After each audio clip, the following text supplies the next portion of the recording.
and the issues surrounding Afghanistan. Mind you, when we began this process, there was a lot of debate about India and US, the nuclear deal, a whole lot of issues. And then internationally, the debate was in the US, the debate was largely focused on Iraq.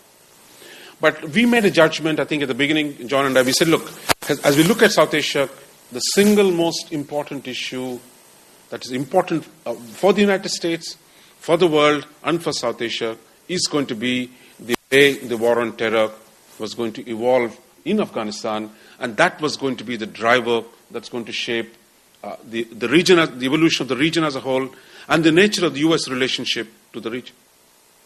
In that sense, that basic gamble we did has paid off, and we've seen the very first day that Obama walked into the White House, the website, they put up a new list of foreign policy priorities, and we saw the first 2 paragraphs were on Afghanistan and Pakistan and what the U.S. policy towards Afghanistan and Pakistan was going to be. And then before 48 hours after moving into less than 48 hours after the administration began, we had the president going to the State Department and announcing the appointment of a new special envoy to Afghanistan, Pakistan, along with the Middle East envoy. So in a sense, the emphasis that whatever this administration does or does not do,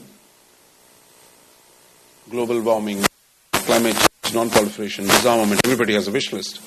But one issue is not going to disappear from the top of the agenda of this administration, and that is going to be the situation in Afghanistan and Pakistan and how that's going to affect everyone in this region, in Asia and beyond. So coming to the report itself, I mean, what we did was really to lay out 10 broad recommendations on South Asia, and most of it, actually India doesn't figure too much in this, and most of it is actually in relation to Afghanistan and Pakistan, and there I would at least get into the details on some of those 10 recommendations that we made. The first recommendation we made was that the US must signal a long-term commitment to Afghanistan.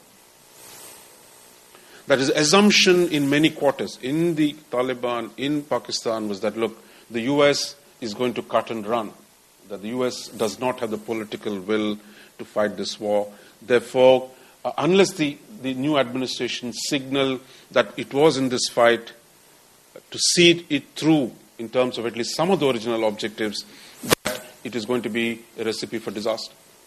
We've seen that broad point has actually been adapted by the Obama administration, and while they're beginning to redefine some of the objectives, but they also made it very clear that, as Obama said repeatedly, the central front in the fight against terrorism, I'm not using the word war on terror anymore, as you noticed, that's no longer is out, that the struggle against terrorism, that the central front was going to be in Afghanistan and Pakistan. And I think that signaling that, look, that the US needs to rededicate itself, redefine the strategy and tactics in this war became a major objective.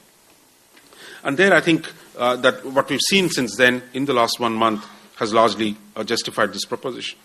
The second, I think, important recommendation we made was engage the Pashtun tribes.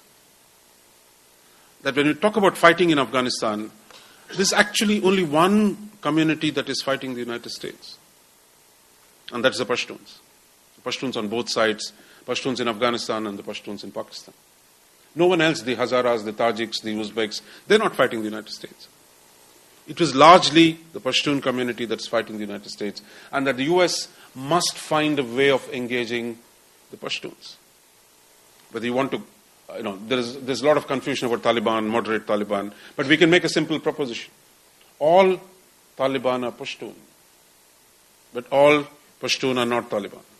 That finding that gap between these two propositions and finding and reaching out to the specific tribal leaderships within this so that you come to some kind of an understanding with them. That is, without a political understanding with some of the Pashtun tribes, you're not going to win this war.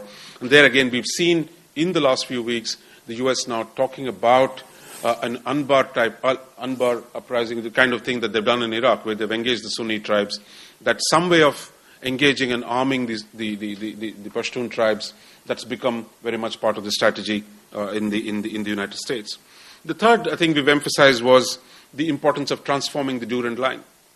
The Durand Line is the border between Pakistan and Afghanistan. It's only on the maps. It doesn't exist on the ground. The nature of the border, the artificial nature of that border, and the free movement of the Pashtuns across this border. Now, the challenge is not merely, and there is a dispute again between Pakistan and Afghanistan. Afghanistan, it doesn't matter which government was there, including the Taliban, have refused to recognize the legitimacy of the border between Pakistan and Afghanistan. So what we've suggested in the report is that, look, it is some way of resolving this problem between Pakistan and Afghanistan, where it is not as much about restoring the legality of the Durand Line, but finding a way that the Pashtuns on both sides can live with this line, but transform the nature of that line, that build cross-border institutions so that the Pashtun aspirations for strengthening their own ties can be achieved in some form. So any conflict resolution between Pakistan and Afghanistan would have to have some way of recognizing the legitimacy of the Durand Line, but building cross-border institutions that would make it easier for the Pashtuns to operate on both sides. We also suggested, the fourth recommendation in the report was, how do we promote India-Pakistan, Afghanistan cooperation? Historically, we know that the great game is a metaphor that comes whenever we talk about Afghanistan, that the great game was played from South Asia, from the subcontinent outwards. But what we've seen happen now is actually the international pressure coming on Afghanistan and Pakistan from outside. It's coming from two sources. There is the international coalition trying to win the war in Afghanistan.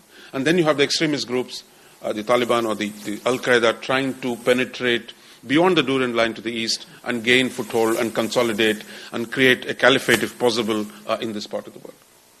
So, and this battle cannot be won by merely a aggressive military doctrine, but unless you resolve the conflicts between India and Pakistan, and of uniting the subcontinent and bringing its full resources to play in Afghanistan, is the only way, and that was only time, actually, the British managed to pacify Afghanistan.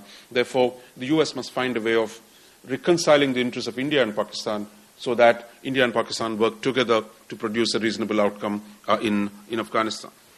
We've also suggested in the report helping India and Pakistan find a solution or move towards a solution on Kashmir. Of course, if I'd said this purely as an Indian, in Delhi, I might have been put on charges of treason. But since the report had everyone, but the important thing, I think, the point is, as the debate in the US has moved towards saying that, look, you need an integrated approach to the region. And I think in itself that was a good idea. But the problem, what I think much of the US is not aware of, initially the Obama administration itself was not aware of when it talked about a special envoy focused on Kashmir, was the fact that India and Pakistan have actually been negotiating on Kashmir. One of the lesser known facts of the last 4 years has been Pakistan and India have actually walked considerable distance in negotiating something in the back channel on Kashmir. And what the US needs to do is not to interpose itself as an outside shepherd trying to push India and Pakistan, but actually helping India and Pakistan to finish what they've started. And that takes us to the internal dynamics in Pakistan. And I think the challenge, as we've seen unfolding in Pakistan, that brings us to the important part of this report, which is how does the US stabilize the inner dynamics of Pakistan? That once Musharraf has gone, the fragmentation of the Pakistani polity, that has become the single most difficulty today to pursue any strategy in this region. And there I think what we're suggesting in this report is really the importance of creating long-term transition towards democracy within Pakistan. And democracy, we're not talking merely in electoral terms, but of how do you ensure civilian control over the military? How do you make sure that the democratic forces, which are also opposed largely to the extremist and sectarian forces? If you saw the last election in Pakistan, the democratic forces, not only democratic forces won, but they won a triumphant victory over the extremist ideologies and forces. So it's not as if people of Pakistan want to be supporting the extremists.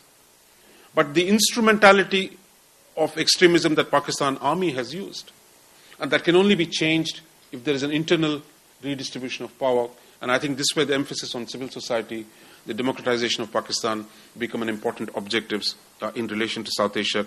And I think that is become the new issue and one of the major points of this report.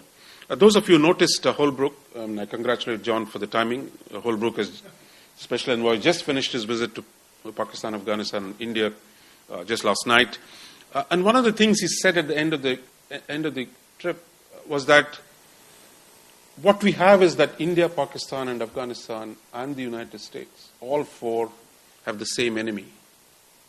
And that is extremism and the terrorist ideology that has spread.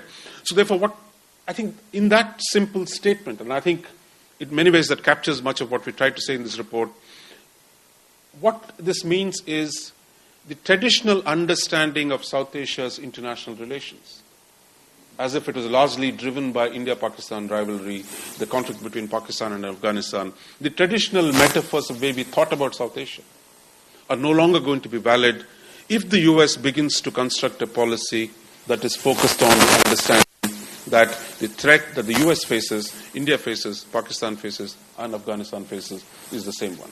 So the strategic trick in the subcontinent is no longer about finding a solution to Kashmir or reconciling India and Pakistan.